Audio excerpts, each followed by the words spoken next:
আলহামদুলিল্লাহ। আমরা অবশ্য অনেকেই জানি যে ভারতের পশ্চিমবঙ্গে এবার ২০২৬ সালের বিশ্ব ইজতেমা অনুষ্ঠিত হতে যাচ্ছে। যেটা আরকি সংবাদ মাধ্যমে বিভিন্ন সংবাদ মাধ্যমে প্রচার হয়েছে। আমরা ভারতের এসএস টিভি থেকে এটা কালেক্ট কালেক্ট করছি আরকি। আপনাদের সামনে এটাই প্রচার করতে যাচ্ছি ইনশাআল্লাহ। তো যারা এ বিষয়ে আরকি আ আসলে চাচ্ছেন বাংলাদেশেই হোক, তারা তো অবশ্যই কমেন্ট করে জানাবেন। আর যারা আ চাচ্ছেন যে না ভারতেই হোক, তারাও ইনশাআল্লাহ কমেন্ট করে জানাবেন। আর কোন এলাকা থেকে দেখছেন ইনশাআল্লাহ এটাও জানাবেন ইনশাআল্লাহ। তো যাই হোক, আমরা সংবাদটা ইনশাআল্লাহ মন দিয়ে দেখি যে আসলে আ আমাদের ভবিষ্যৎ কি হতে যাচ্ছে ইনশাআল্লাহ। আল্লাহ তাআলা প্রত্যেককে বোঝার তৌফিক দান করুক এবং আমাদের দেশে যেন এটা হইতে পারে এটারও ব্যবস্থা করার তৌফিক দান করুক। আমিন। আজকে প্রথম পর্যায়ের বৈঠক হয়ে গেল। এই বিশ্ব ইজতেমা প্রায় ৩০ থেকে ৩২ বছর পর ওয়েস্ট বেঙ্গল সুযোগ পেয়েছে, তাই তারা এই হুগলির দাঁতপুরে বিশাল এলাকা জুড়ে এই বিশ্ব ইজতেমার আয়োজন করেছে। প্রায় যেটা জানা যাচ্ছে ৬ থেকে ৭ কিলোমিটার এলাকা জুড়ে এই বিশ্ব ইজতেমা হতে চলেছে। এখানে প্রায় সারা বিশ্ব থেকে ৮০ থেকে ৯০ লক্ষ মানুষ এখানে ৩ দিন উপস্থিত হবেন, যেটা জানুয়ারি মাসের প্রথম দিকেই হবে সেটা। এবং ইতিমধ্যেই প্রচুর মানুষ এখানে আসছেন কাজের জন্য, তারা আসছেন, কাজ করছেন, প্রস্তুতি নিচ্ছেন, মানুষের জায়গা তৈরি করছেন এবং সরকারিভাবে কোথায় কি লাগবে আজকে সেটা ফুরফুরা শরীফের পীরজাদা তথা তৃণমূল কংগ্রেসের সাধারণ সম্পাদক কাসেম সিদ্দিকী তিনি ছিলেন এবং আরও অনেকে ছিলেন। তাদের তত্ত্বাবধানে আজকে বৈঠক হলো এবং এলাকা পরিদর্শন হলো। কি উঠে এলো, কি বলছে তারা, শুনুন বিস্তারিত এসএস টিভি পাবলিকের পর্দায়। আমাদের রাজ্যে আজকে বড় খুশি। ৩২ বছর পর এই রাজ্যে বিশ্ব ইজতেমা হচ্ছে। আজকের এই রাজ্যে যে বিশ্ব ইজতেমা হচ্ছে তার জন্য পশ্চিমবাংলার মুখ্যমন্ত্রী মমতা বন্দ্যোপাধ্যায় আজকের এত সুন্দর একটা পজিশন তৈরি করার জন্য আমাদেরকে পাঠিয়েছেন। আজকে এখানে আমরা সার্ভে করলাম, দেখলাম, যেহেতু আমরাও পাশে আছি, মুখ্যমন্ত্রী মমতা বন্দ্যোপাধ্যায় তিনিই পাশে আছেন যাতে সুষ্ঠুভাবে এই কাজটা উদ্ধার করা যায়। জানুয়ারি ২, ৩, ৪, ৫ 2026 এই প্রোগ্রামটা খুব সুন্দরভাবে করা হবে। প্রথমত হচ্ছে যে আমি বলি যে ভারতবর্ষ একটা ধর্মনিরপেক্ষ ভারতবর্ষ এবং বাংলাও ধর্মনিরপেক্ষ বাংলা। সেই বাংলাতে আমরা সবাই একসাথে থাকি, সমস্ত সম্প্রদায় একসাথে থাকি। তা আমিও খুশি যে আমার এখানে একটা আমার মুসলিম ভাইরা তারা বিশ্ব ইজতেমার জায়গা ঠিক করেছে, তাই আজকে সকলে আজকে এখানে এসছে। আমরা তো সব সময় আছি, নিশ্চয়ই বাইরে থেকে যারা আসবে এরা তো আমাদের অতিথি, তাদেরকে তো আমাদের আপ্যায়ন করতেই হবে এবং যাতে ভালোভাবে এই ৪ দিন কাটে, ৪ দিন তো ৪ দিন মানে কাটে, সেটা আমাদের সকলের আমাদের একটা দায়িত্ব থেকে যায়। যেহেতু আমরা সমস্ত সবাই প্রশাসনের থেকে আছে, আমি একজন জনপ্রতিনিধি, আমাদেরও দায়িত্ব থেকে যায়।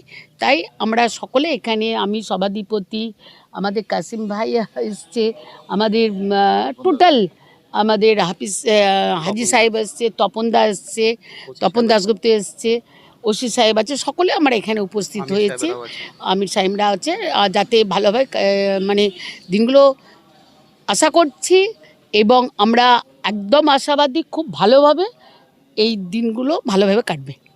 এবং আমরা এই ধর্মনিরপেক্ষ বাংলায় আপনারা সবসময় দেখেছি যে আমাদের বাংলার মুখ্যমন্ত্রী মমতা বন্দ্যোপাধ্যায় যেখানেই কোনো সম্প্রদায়ের উপর আঘাত আসে তিনি কিন্তু আগে ঝাঁপিয়ে পড়েন। কারণ আমরা যেমন এই সামনে আমাদের বাঙালির শ্রেষ্ঠ উৎসব দুর্গাপুজো আসছে, আমরা সবাই আনন্দ করব। ঠিক নিশ্চয়ই দেখেন যে রেড রোডে যখন আবার নামাজ হয় সেই সময় মুখ্যমন্ত্রী মমতা বন্দ্যোপাধ্যায়ও থাকেন। মানুষের সেবাটাই হচ্ছে আমাদের পরম ধর্ম, মানবতার সেবা। বিশ্বের ইজতেমা এখানে হচ্ছে, এটা আমার অ্যাসেম্বলির মধ্যে, অসীমার অ্যাসেম্বলিও পড়ে, ধনিয়াখালী সপ্তগ্রাম অ্যাসেম্বলির মধ্যে হচ্ছে। আমার আইডিয়া প্রায় ৭০-৮০ লাখ লোক এখানে হবে। জানুয়ারি মাসে ইজতেমা হচ্ছে, আমরা প্রতি বছরই আসি, এবার আরও বেশি আনন্দ সহকারে থাকবো এবং আল্লাহ ঈশ্বরের কাছে কামনা করি প্রোগ্রামটা ভালো মতো হোক। আজকে ইস্তফা নিয়ে আমাদের বৈঠক ছিল। আমি, অসীমা পাত্র, রঞ্জন ধারা আমাদের সভাধিপতি আমরা ছিলাম। আমাদের সিদ্দিকী সাহেব এসেছিলেন, কাসেম সিদ্দিকী, পূর্বা শরীফের। আলোচনা হলো এটা কি করে করা যাবে, আর সে নিয়ে আলোচনা হলো। আগামী দিনে আবার আলোচনা হবে। অলরেডি আজকে ডিএমের সঙ্গে কথা হয়েছে। আমরা আলোচনা করে প্রোগ্রামটাকে পুরোপুরি সাকসেস করতে হবে। 32 বছর পর ওয়েস্ট বেঙ্গল এই প্রোগ্রামটা হচ্ছে। আজকে সারা বিশ্বের মানুষ, প্রথমত আমি ধন্যবাদ জানাবো আমাদের মুখ্যমন্ত্রী মমতা বন্দ্যোপাধ্যায়, তার রাজ্যে হচ্ছে। মমতা বন্দ্যোপাধ্যায় তিনি এমন এক ব্যক্তিত্ব, সারা বিশ্বের কাছে আমি মনে করি মানবতার একটা প্রতীক। কারণ সমস্ত ধর্মের যিনি সবথেকে বেশি সম্মান জানায় তার নাম মমতা বন্দ্যোপাধ্যায়। তারই রাজ্যে আমার হুগলি জেলায় আমাদের বিশ্ব ইজতেমা হচ্ছে। আমার নিজের হোম ব্লক পূর্বদাদপুর ব্লকে একটা আলোচনা করলাম। সেখানে আমাদের সম্মানীয় এমএলএ ম্যাডাম, আমাদের অসীমা পাত্র ম্যাডাম, আমাদের সম্মানীয় কাসেম সিদ্দিকী সাহেব, আমাদের মাননীয় তপন দাশগুপ্ত এমএলএ এবং আমাদের হাজি সাহেবেরা এবং আরও আমাদের ওসি সাহেব থেকে আরম্ভ করে সবাই একটা ছোট আলোচনা করলাম।